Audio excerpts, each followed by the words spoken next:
Hi everyone, welcome to Inquest IS. Good evening to all of you guys. मैं अंकिता जिंदल और आपके इस channel पे स्वागत है. और जो कि अपनी सीरीज चल रही है इंडियन पॉलिटी की सीरीज.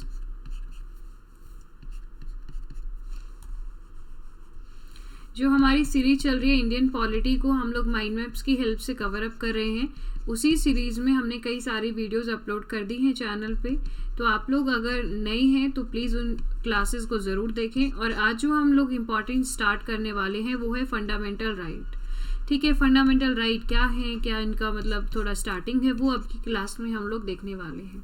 ठीक है, तो सबसे पहली चीज़ मैं आपको बता दूं कि हमें हमारे फंडामेंटल राइट संविधान में दिए गए हैं. इस तरीके के अधिकार हैं जो कि हमारे डेवलपमेंट के लिए, ह्यूमन की डेवलपमेंट के लिए बहुत ज़्यादा ज़रूरी है. दो चीज़ें हैं, एक राइट दिए गए हैं, एक डीपीएसपी दिए गए हैं. ठीक है, डीपीएसपी हालांकि ओरिजिनली नहीं थे, बाद में मतलब डीपीएसपी और फंडामेंटल राइट दो चीज़ आप लोगों को मिलती हैं. फंडामेंटल राइट जो हमारे सिटीज़न है और कुछ नॉन सिटीज़न को भी दिए गए हैं.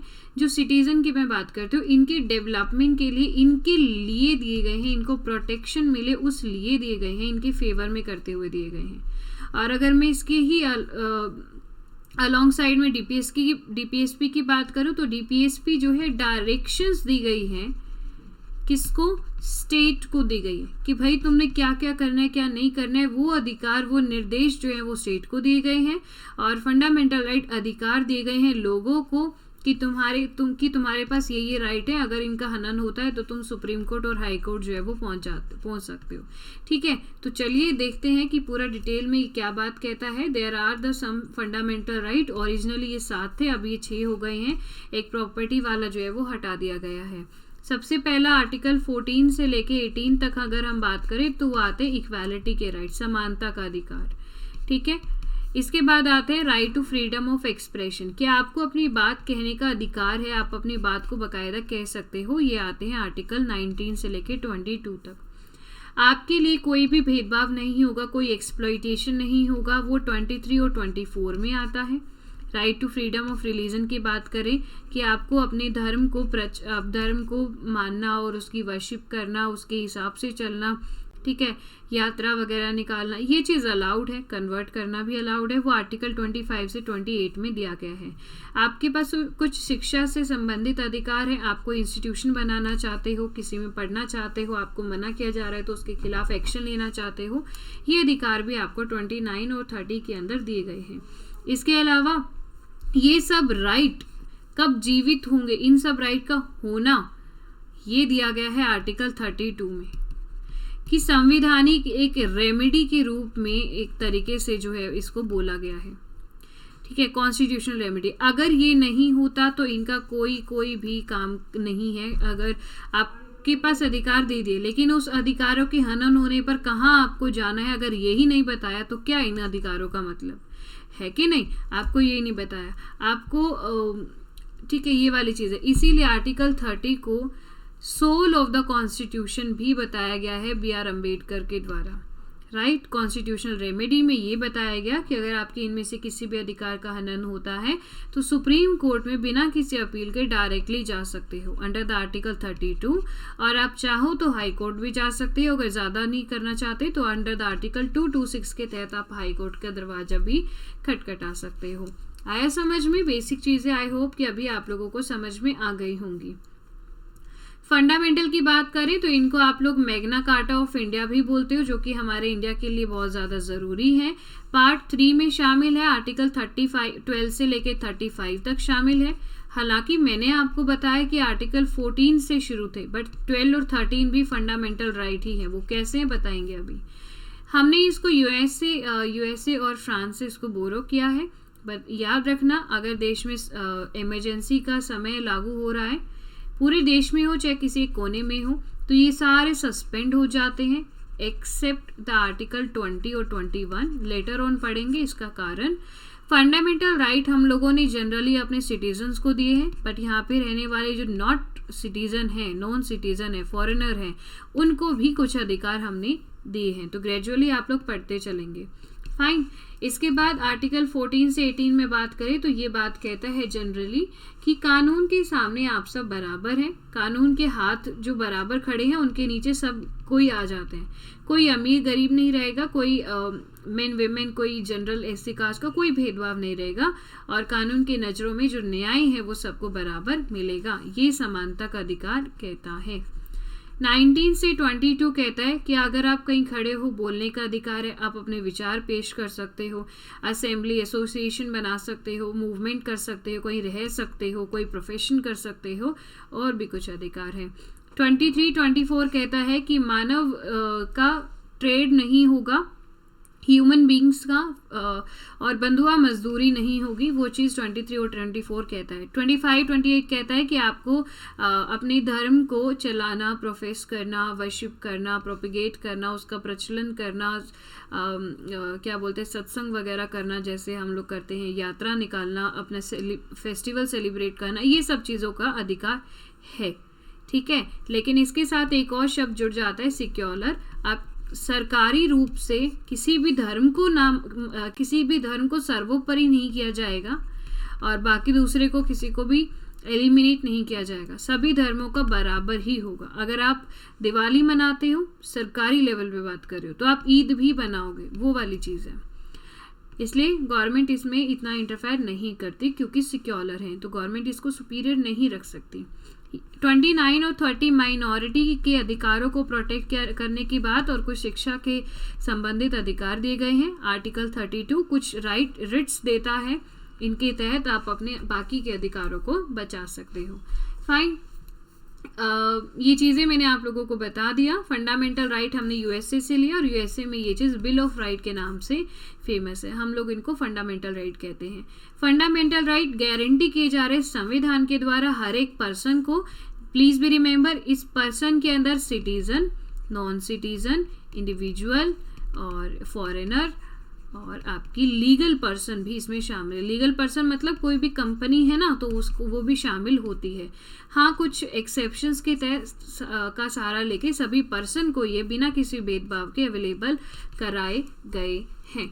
ओके, सो आर्टिकल 12 की बात करें, क्योंकि मैंने आपको कहा 12 से 35 तक है, तो आर्टिकल 12 के अंदर आप बात करोगे स्टेट। अब नॉर्मली आपको आगे स्टेट वर्ड बहुत जगह मिलेगा। स्टेट वर्ड का कतई मतलब हरियाणा, एमपी, यूपी से संबंधित नहीं है। यहाँ पे स्टेट की डेफिनेशन ही अलग है। यहाँ पे आप सभी सरकारी चीज़ों को शामिल करते हो, आप इसके अंदर गवर्नमेंट को शामिल कर रहे हो, आप इसमें अपनी सांसद जो पार्लियामेंट है उनको शामिल करते हो, किसी भी राज्य की गवर्नमेंट, राज्य सरकार, या किसी भी राज्य की असेंबली या काउंसिल को आप इसमें शामिल करते हो, या मैंने लेजिस्लेचर बोल दिया। कोई भी लोकल अथॉरिटी जैसे कि म्यूनसिपैलिटी, पंचायत, जो कि सरकारी उसमें आती है, सरकार के कंट्रोल में आते हैं, वो चीज़ें भी स्टेट की डेफिनेशन में आएगी। कोई भी ऑर्गेनाइजेशन अगर वो सरकार के लिए काम कर रही है तो वो भी इसमें शामिल होगी। कोई भी पर्सनल कोई भी एक कंपनी जो कि सरकार के लिए वर्क कर रही है, वो भी इसके अंदर जो है वो आएगी।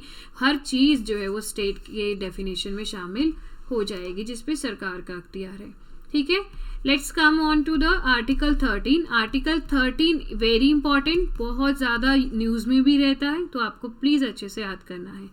If any government bring law against the fundamental right, अगर कोई सरकार आती है और देश में तानाशाही की बनाने की कोशिश करती है, या फिर लोगों के फंडामेंटल राइट का हनन करते हैं, फंडामेंटल राइट का हनन करते हैं, और कोई भी ऐसा कानून बनाते हैं जिससे लोगों को समानता दिखाने के लिए दी गई है बट एक्चुअली में नहीं होती है, ऐसा कुछ आएगा तो हमारी जो जुडिशरी है ना वो इसमें इंटरफेयर कर सकती है। वो पार्लियामेंट को कह सकती है भाई ऐसे कैसे कानून बना रहे हो, लोगों की तो उनको तो राइट मिल ही नहीं रहे हैं। ऐसा अगर कुछ वैलिड दिखता है, ऐसा कुछ दिखता है, तो जुडिशरी उस पर्टिकुलर लॉ को नल एंड वॉइड डिक्लेयर कर देती है। किसकी मदद से? एक वर्ड होता है बड़ा famous, that is a judicial review. इस वर्ड का सहारा लेके जुडिशरी अपनी पावर्स को इस्तेमाल कर सकती है और पार्लियामेंट के द्वारा बनाए गए कानून को नल एंड वॉइड कर सकती है, वो मान्य नहीं होगा। ठीक है, with the announcement of supreme court ऐसा जो है वो कर सकते हैं। तो आर्टिकल 13 पढ़ना it's very important. Judicial review के केस में दो चीज़ें होती हैं। इसी के तहत अगर मान लो 1990 में जुडिशरी ने कोई भी फैसला सुनाया हो, कोई भी बात कही हो, उस बात को दोबारा से चेक करना और उसको चेंज करना भी अधिकार है प्रेजेंट टाइम में, वो भी जुडिशरी कर सकती है। और पार्लियामेंट का कोई भी कानून जो कि लोगों के फंडामेंटल राइट्स का हनन करता है, तो उस कानून को नल एंड वॉइड करना भी जुडिशरी का अधिकार है। हालांकि जुडिशरी और लेजिस्लेचर बराबर नहीं है, एक दूसरे के काम में इंटरफेयर नहीं करते, लेकिन अगर वोलेशन दिखता है संविधान का, अगर संवैधानिक गतिविधियों का अगर वोलेशन दिखता है तो जुडिशरी इंटरफेयर करती है। आई होप इतना डेप्थ में समझाने से आप लोग इस चीज़ को समझ गए होंगे। फाइन। एक मैंने आपको कहा कि ओरिजिनली 7 फंडामेंटल राइट थे बट अभी 6 हैं, क्योंकि जो राइट टू प्रॉपर्टी था ना आर्टिकल 31 के तहत, उसको डिलीट कर दिया गया था 44th अमेंडमेंट एक्ट 1978 के तहत, क्योंकि इसको हम नहीं कहते कि भाई प्रॉपर्टी रखने का भी अधिकार एक फंडामेंटल है। और अब ये इलीगल राइट है, आर्टिकल 300A के तहत एक ही लीगल राइट बन गया है। ठीक है, तो अब आप इसके के लिए आप डायरेक्टली सुप्रीम कोर्ट नहीं जा सकते, बट अपील के थ्रू जा सकते हो। अपील से मतलब छोटा कोर्ट, फिर बड़ा कोर्ट, फिर बड़ा कोर्ट, ऐसे करके तो जा सकते हो। ठीक है, आर्टिकल 14 क्या क्या कहता है, तो let's have a look on the same. Article 14 केंद्रीय गवर्नमेंट का एक्ट है, संविधान के हिसाब से चलता है। आर्टिकल 14 बात करता है इक्वालिटी बिफोर द लॉ। अगर आप कानून के सामने खड़े हो, चाहे आप अमीर हैं गरीब है, फर्क ही नहीं पड़ता इस बात से, आप एक जनरल कैटेगरी के हैं या फिर आप कोई दूसरी कैटेगरी के हैं, तो वो फर्क नहीं पड़ता, कानून के लिए न्याय बराबर दिया जाएगा, किसी भी तरीके का भेदभाव नहीं होगा। अब इम्पॉर्टेंट ये वर्ड आपको याद रखने हैं, ऑन द ग्राउंड ऑफ, आपके धर्म के नाम पे कोई भेदभाव नहीं होगा, रेस के नाम पे, कास्ट के नाम पे, आपके जेंडर के नाम पे या फिर आपके प्लेस ऑफ बर्थ के नाम पे कोई भेदभाव नहीं होगा।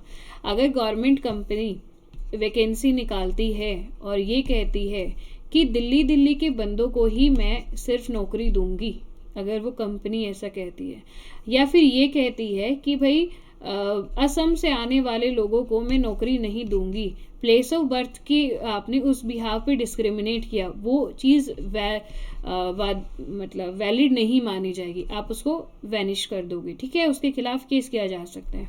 आप ये कहते हो कि ये मेरी जो वैकेंसी निकाल रही हूँ मैं सिर्फ मेंस के लिए निकाल रही हूँ, गलत है भाई। क्यों? आप ये कहोगे सिर्फ हिंदू धर्म के लोगों को मैं ही काम दूंगी, क्यों? वाई? तो इस तरीके का भेदभाव किया जाएगा। The state shall not deny to any person, state का मतलब MP UP नहीं है, स्टेट वो है जो आर्टिकल 12 में पढ़ा हमने। भाई इक्वालिटी बिफोर द लॉ और इक्वल प्रोटेक्शन मिलेगी पूरी टेरिटरी ऑफ इंडिया में। टेरिटरी ऑफ इंडिया वो सारी टेरिटरी होती है, मैंने आपको लास्ट क्लासेस में बताया था कि जहाँ तक इंडिया का अधिकार है वो सारी टेरिटरी जहाँ पे भी इंडिया ने एक्वायर किया है वो सब इसके अंदर आ जाएगा। आई होप कि ये चीज़ आपको क्लियर है, डिटेल आप पढ़ सकते हैं। आर्टिकल 15 सबसेक्शन 1 की बात करें तो ये सिर्फ सिटीजन्स को दिया है, नॉन सिटीजन्स के लिए चीज़ नहीं है। यहाँ पे सिटीजन्स के बीच में अगर डिस्क्रिमिनेशन करते हो तो ये स्टेट को रोकता है, स्टेट्स का मतलब पूरा इंडिया है। यहाँ डिस्क्रिमिनेट नहीं कर सकते on the ground of religion, race, caste, sex, place of birth और एनी ऑफ देम, और इनमें के बिहाव पे आपको भेदभाव नहीं कर सकते। ठीक है, यहाँ पे देखो ओनली लिखा है, ओनली कि ओनली ऑफ यानी कि सिर्फ इन पे, बाकी के ग्राउंड पे आप भेदभाव कर सकते हो। ये वर्ड इंपॉर्टेंट होते हैं आपके पॉलिटी में। ठीक है, अभी जैसे हम बात करें कि आर्टिकल 51 जो है एग्जाम्पल सबरीमला अयप्पा टेम्पल की बात करें, और कोई ग्राउंड हो सकता है। ठीक है, इस टेम्पल के अंदर वुमेन्स की एंट्री नहीं थी, आप इस तरीके से भेदभाव नहीं कर सकते, इसीलिए आर्टिकल 15 का वोलेशन हो रहा था, इसीलिए चीज़ न्यूज़ में आई। ठीक है, एडमिशन इनटू द गायनोकोलॉजी और एक्टिव मिलिट्री सर्विस के अंदर अब वुमेन्स भी आने लग गए हैं। प्रेफरेंस दी जाती थी कि भाई मेल ही आएंगे, क्यों? आप जेंडर के बेस पे डिस्क्रिमिनेशन कर रहे हो, इसीलिए आज के टाइम पे आपको वुमेन्स भी दिख रही हैं। इस तरीके के वोलेशन को ख़त्म कर दिया जाता है। Is that okay with everyone? 15(2) कहता है कि कोई डिस्क्रिमिनेशन पब्लिक प्लेस में नहीं किया जाएगा। अब ये नहीं कह सकते भाई हिंदू धर्म के लोग उस जगह पे नहीं जा सकते, क्यों नहीं जा सकते? हिंदू धर्म के लोग मस्जिद को विजिट नहीं कर सकते, क्यों नहीं कर सकते? आप कोई भी शॉप नहीं खोल सकते, मुस्लिम लोग यहाँ पे शॉप नहीं खोल सकते, होटल्स नहीं खोल सकते, वाई नॉट? पहले क्या होता था कि शेड्यूल कास्ट की जो महिलाएं हैं वो उस पर्टिकुलर वेल पर पानी लेने नहीं जा सकती थी, वो अछूत मानते थे। इस चीज़ को यहाँ पे ख़त्म कर दिया गया है, ठीक है? स्टेट और इंडिविजुअल दोनों पे अप्लाई होता है। एम्प्लॉयमेंट की बात अगर हम लोग करते हैं, भाई कार्य देना है कि नहीं देना है, अगर उसकी बात करें तो ओनली सिटीजन्स के लिए है, नॉन सिटीजन्स को एंजॉय नहीं करते। Equality of opportunity public employment के केस में बात की गई है। ग्राउंड कुछ ऐसे हैं, इनको पढ़ना पड़ेगा आपको, ठीक है? और ये भी थोड़ा सा पढ़ लीजिएगा। आर्टिकल 17 अनटचेबिलिटी को वैनिश करता है, अनटचेबिलिटी अबॉलिश की गई है और किसी भी तरीके की प्रैक्टिस इसको माफ़ी मतलब फॉरबिडन होगी, नहीं प्रचलित की जाएगी। एनफोर्समेंट होना वो ऑफेंस माना जाएगा, पनिशेबल। अगर ऐसा आप कहते हो कि भाई तुम तो अनटचेबल हो और तुम्हें हम काम नहीं देंगे एंड ऑल, कुछ भी ऐसा कहते हो तो वो पनिशेबल होगा और बढ़िया वाली सज़ा मिलेगी, ठीक है? आर्टिकल 18 की बात करते हैं। अगर आप किसी राजा के बेटे हो, ठीक है, रहो कोई बात नहीं, लेकिन आप अपने नाम के आगे राजा का शब्द इस्तेमाल नहीं कर सकते। मैं हूँ राजा XYZ, ऐसे कुछ नहीं कह सकते। क्यों? इससे इक्वालिटी इंश्योर नहीं होती, ठीक है? आप कुछ भी हो, आप अपने ऐसा कोई भी चीज़ अपने नाम के आगे पीछे जो इस्तेमाल नहीं कर सकते। लेकिन याद रखना, अगर आपको कोई भी मिलिट्री सर्टिफिकेट मिला है, कोई भी ऐसी चीज़ है आपकी टैलेंट की वजह से आपको मिला है, ना कि हिस्टोरिकल और आपकी उसकी वजह से, तो वो कहीं ना कहीं हो सकता है। देखो एक मिनट, कोई भी टाइटल इस्तेमाल नहीं होगा, मिलिट्री वाला शामिल नहीं है, एकेडमिक शामिल नहीं है, ठीक है? कोई भी सिटीजन एक्सेप्ट नहीं करेगा कोई भी टाइटल किसी फॉरेन कंट्री से। हमें फॉरेनर कोई कंट्री अगर हमें कोई टाइटल देती है तो हम एक्सेप्ट करने के अधिकार नहीं रखते। अगर हम प्रेसिडेंट ऑफ इंडिया से परमिशन लेते हैं और अगर वो देते हैं तो ही शायद आप कोई टाइटल ले सकते हो उनसे। कोई ऑफिस ऑफ प्रॉफिट या ट्रस्ट अंडर द स्टेट ऐसा कोई एक्सेप्ट आप लोग नहीं करोगे। फाइन। आर्टिकल 19 से 22 की बात करें तो बोलने का, assembly, association, movement, residence, profession, ये अधिकार आपको दिए जाते हैं। 20 बात करता है कि कोई ऑफेंस किया है तो उसके में आपको प्रोटेक्शन दी जाती है। अब 2 तरीके की प्रोटेक्शन होती है भाई। आर्टिकल 20 मुझे आप लोग कमेंट सेक्शन में बताओगे डिटेल में, जिससे भी पता है वो बता देना, ठीक है? 21 लाइफ और पर्सनल लिबर्टी के लिए प्रोटेक्शन दी जाती है और भी बहुत सी चीज़ें शामिल हैं, बुक पढ़ेंगे तो आपको पता चलेगा। 22 में अरेस्ट और डिटेंशन 2 केस में प्रोटेक्शन दी जाती है। एक केस होता है कि आप कोई भी गुनाह करने वाले हो, उस गुनाह को रोकने के लिए लोग पुलिस को पता है कि आप करने वाले हो, इसलिए उसको रोकने के लिए आपको अरेस्ट किया जाता है ना? एक होता है कि आपने वो कर दिया, उसके बाद आपको अरेस्ट किया जाता है। 2 केस होते हैं जो आर्टिकल 22 डील करेगा। लास्ट मैं आपको बताती हूँ फंडामेंटल राइट और ड्यूटीज़ के बारे में, DPSP और सिटीजनशिप। ये हम सिर्फ फंडामेंटल के पढ़ लो। फंडामेंटल राइट होते हैं जस्टिसेबल होते हैं, यानी कि इनको लेके आप सुप्रीम कोर्ट, हाई कोर्ट पहुँच सकते हो, आपको न्याय ज़रूर मिलेगा। DPSP की बात करो तो अगर ये फॉलो नहीं हो रहे तो ये नॉन जस्टिसेबल है, आपको कहीं जगह नहीं मिलेगी इनको लेके जाने की, तो नॉट जस्टिसेबल होते हैं। राइट, इक्वालिटी, एक्सप्लॉइटेशन, ये सारे फंडामेंटल राइट है। ड्यूटी की बात अगर हम करें, ओके आप मुझे बताओ जो फंडामेंटल ड्यूटी है क्या वो हमारे संविधान में ओरिजिनली ऐड है और क्या वो जस्टिसेबल है? ये क्वेश्चन है आप लोगों से, ठीक है? येस और नो डिटेल में बता दीजिए। चैप्टर 4 जो है हमारा संविधान का, उसके ए पार्ट में दर्ज की गई है, एनफोर्सेबल नहीं है। अगर इनको फॉलो नहीं किया जाता तो आप सुप्रीम कोर्ट नहीं जा सकते हो। 42nd अमेंडमेंट के तहत 10 ड्यूटीज़ को ऐड किया गया और बाद में एक और ड्यूटी को 86 अमेंडमेंट 2002 के तहत ऐड किया गया 11th, तो टोटल अभी 11 हैं। एनवायरनमेंट प्रोटेक्ट करना, संविधान को रिस्पेक्ट करना, नेशनल फ्लैग, ये सारी हमारी ड्यूटीज़ हैं जो कि हमें बताती हैं कि आप नेशन में रह रहे हो तो आपको नेशन को सर्व भी करना पड़ेगा, ठीक है? तो आई होप कि कुछ चीज़ें आपको क्लियर हुई होंगी। आर्टिकल 12 से लेके मैंने आपको 22 तक पढ़ा दिया। rest we will cover in the next session, so please wait till then. And her class की नोटिफिकेशन आपको आपके होम पेज पे मिल जाए, उसके लिए जल्दी से बेल आइकन प्रेस कर लो, और उसके लिए सब्सक्राइब तो करना पड़ेगा। जल्दी से सब्सक्राइब करिए, डाउट है तो पूछिए, लाइक करो, शेयर करो, और subscribe and press the bell icon also. Comment ज़रूर करके बताइएगा जो भी मैंने आपसे क्वेश्चंस पूछे हैं। Thank you so much.